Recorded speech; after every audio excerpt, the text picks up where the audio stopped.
Ladies and gentlemen, please welcome Phil Spencer. You know, just as I was sitting around thinking to myself, what am I going to talk about next? Xbox has, quite honestly, the biggest leak we've ever seen in gaming history. And I realize by now you've probably already listened to other YouTubers, or you've already seen articles or tweets or something related to it. However, I have some really unique perspectives on some things that people aren't really paying attention to, and I want to talk to you guys about those today because there's a lot of really consumer unfriendly practices that are being hinted at in here, and we need to talk about that. And also what they said about Baldur's Gate 3. In the recent leaks coming from the FTC meeting regarding the acquisition of Activision Blizzard by Xbox, an internal conversation between Phil Spencer and marketing chief officers Chris Capicella and Takashi Numoto stated, Takashi, I totally agree that Nintendo is the prime asset for us in gaming, and today gaming is our most likely path to consumer relevance. I've had numerous conversations with the LT of Nintendo about tighter collaboration and feel if any US company would have a chance with Nintendo, we are probably in the best position. The unfortunate, or fortunate for Nintendo situation is that Nintendo is sitting on a big pile of cash. They have a board of directors that until recently has not pushed for further increase in market growth or stock appreciation. I say until recently as our former Microsoft board of director member Valve Act has been heavily acquiring shares of Nintendo. And I've kept in touch with Mason Morfitt as he's been acquiring. It's likely he will be pushing for more Nintendo stock, which could create opportunities for us.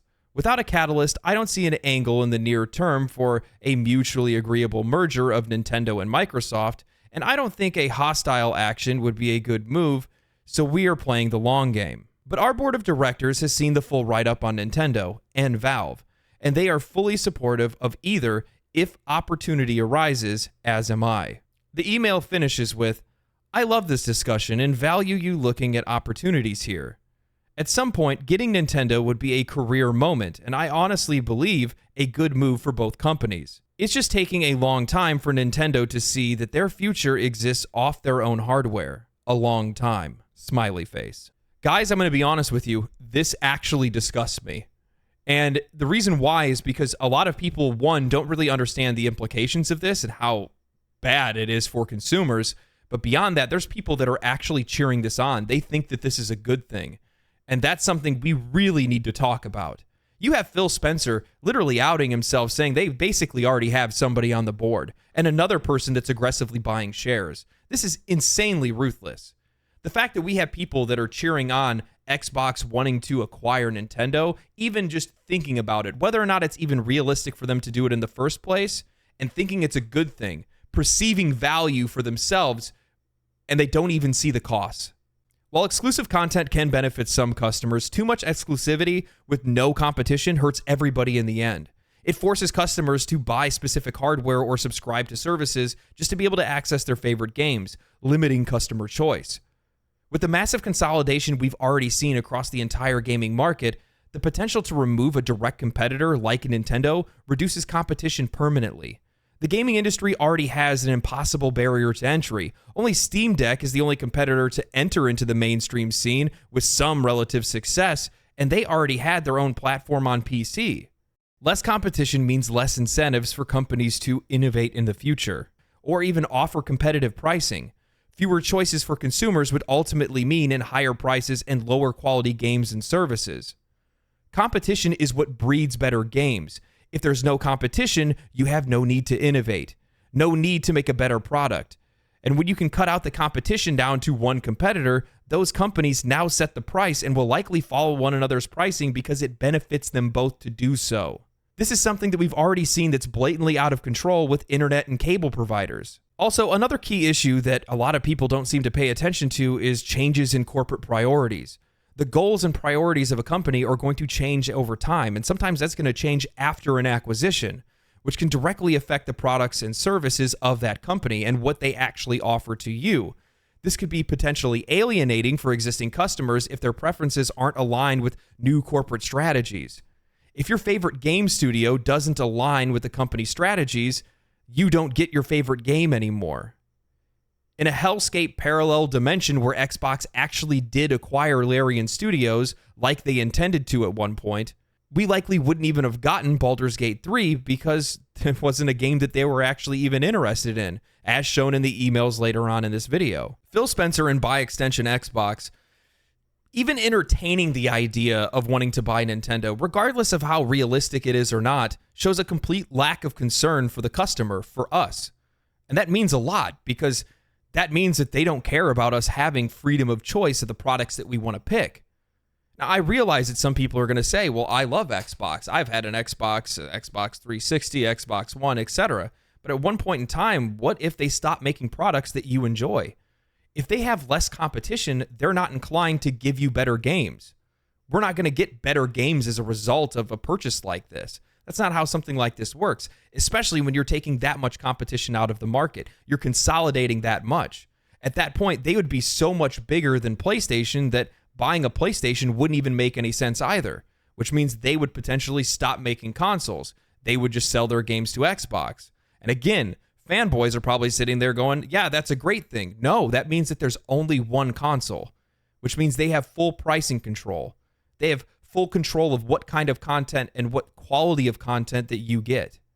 That's not something that you want. We need competition. That's how the free market works in the first place. That's the beautiful thing about the free market. If I don't like your services or products, I can go to someone else. And when you start losing money and you realize that your customers are turning away and going to somewhere else, you turn around and go, man, you know what? I should probably look to see how I can fix things. What makes this a lot worse is if you look at their aggressive consolidation or their desire for more aggressive consolidation in the context of future consoles. All of these console refreshes and the future console they plan on making lack disk drives. And while I realize that games today aren't even really contained on the discs that we purchase, many PC games are just digital downloads now, but eliminating the physical option entirely means we quite literally will have no ownership over the games that we are buying.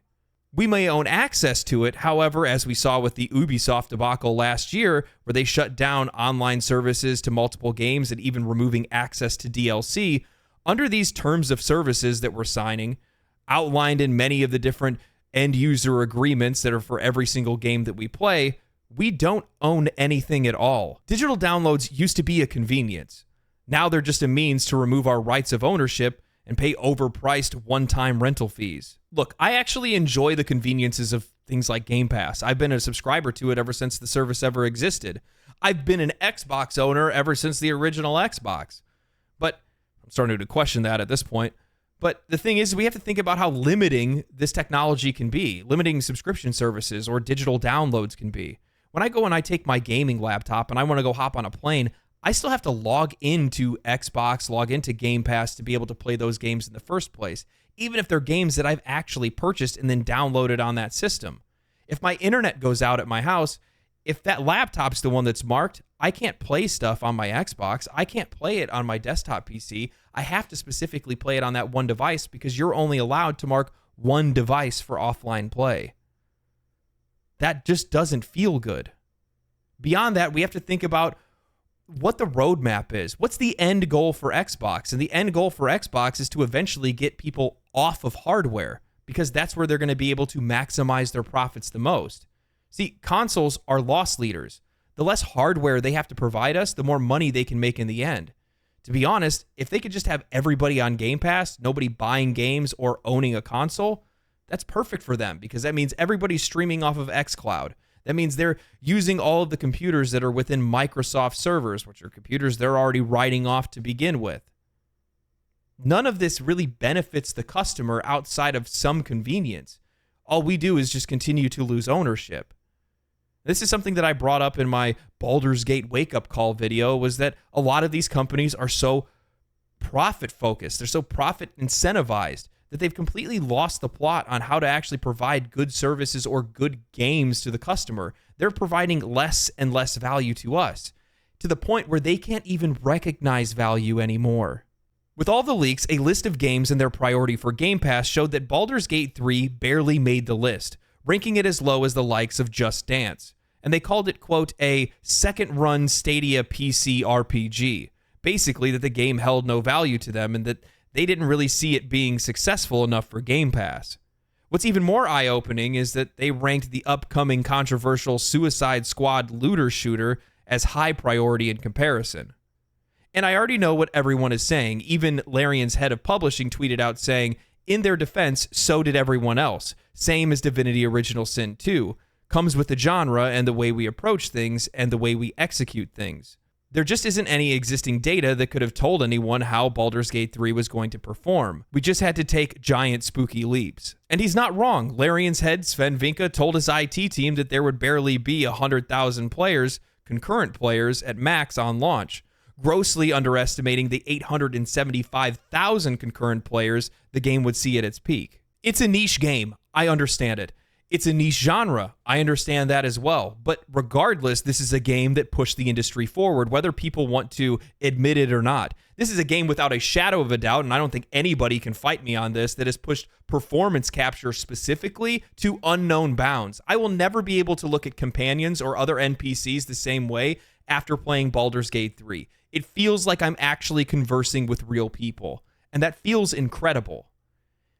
It is Xbox's responsibility to evaluate these games, to know what these games are. They have intimate relationships with these developers, intimate relationships with these products far before they're ever in our hands. They are the ones that are supposed to be catching lightning in a bottle.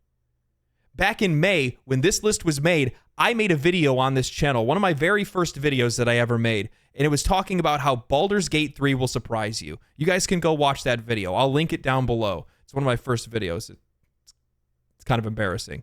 But in that video, I talk about all of the things that everybody loves about Baldur's Gate 3 today. If I could recognize it then, why couldn't they? Oh, that's right. It's because they're far too focused on profit incentives. They're far too focused on the equipment. They're far too focused on cloud gaming and on Game Pass to actually be able to see valuable games that provide valuable experiences to the player. Because we are not the priority. In my video, Baldur's Gate 3 was a wake-up call. I specifically called out Xbox. I said that they encapsulate everything that's going wrong with the gaming market today. They are so tied up with wanting to compete with Sony and Nintendo in the console hardware and bolster their subscription services that they can't even recognize good games anymore. They let Halo become an afterthought. They let Redfall release in the state that it did. And rather than fix the issues that they have internally with some of these other studios, all they want to do is just buy up more companies and force players into buying games directly from them, regardless of their quality. It's all about how they deliver games, how many games that they deliver, not what games they are delivering. This feels like ancient history at this point, but this was all confirmed back in May.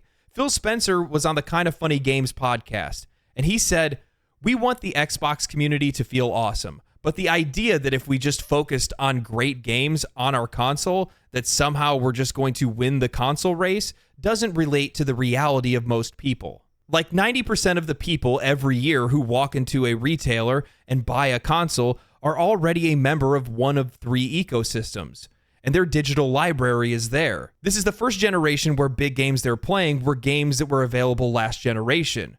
When you think about Fortnite and Roblox and Minecraft, their continuity from generation to generation is so strong. And while this might be true that there are many gamers that are playing games like Minecraft and Roblox, or they're participating in live service games, well, the reason why they're not being pulled off of those games is because a lot of these companies, a lot of these console makers that own a lot of these first-party titles aren't making games that are innovative or pulling a lot of those players away from those games in the first place.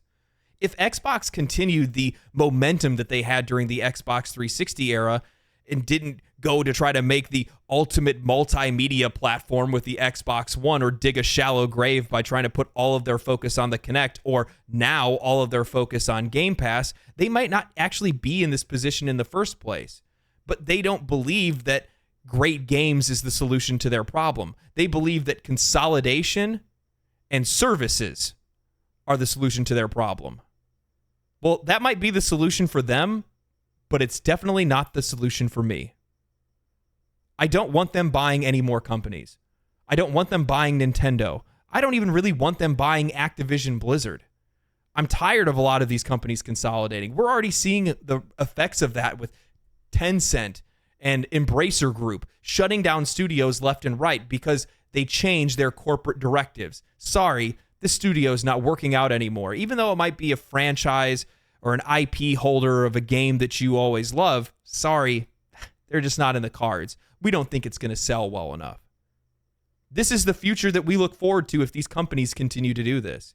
If we don't push back and talk about these kind of things. And I know there's a lot of people that I see pop up in comment sections or on Twitter or wherever else that talk about the futility of us having these conversations. There is no futility in us talking about these kind of things. If anything, we should be enraged. We should be talking about them, because if we don't, then we're complacent. And then we're just sitting here and we're just waiting for them to make the next move. And that's just not the kind of life I want to live. That's not the channel that I want to have. I want to talk about these things, and I'm going to continue to do so in the future. Anyway, I hope you guys enjoyed the video. I feel like I got a little bit fired up on this one, but this just really grinded my gears. This is just not something that I want to see. And I used to hold a lot of respect for Xbox. I used to really like Phil Spencer. And I even saw that he posted a tweet where he's talking about how hurtful it is to see his team's emails talked about like this. And the reason why it feels so hurtful is because it's a mask-off situation. We see you for what you are. You're not the gamer on our side anymore. Maybe you were at one point, but you're not today. And you probably won't be ever again. Anyway, thanks for watching the video. Subscribe to the channel if you guys haven't. Check me out on Twitch. Subscribe to the Discord. Drop a comment. Stay cool, stay righteous, stay safe, and I will not see you on Xbox.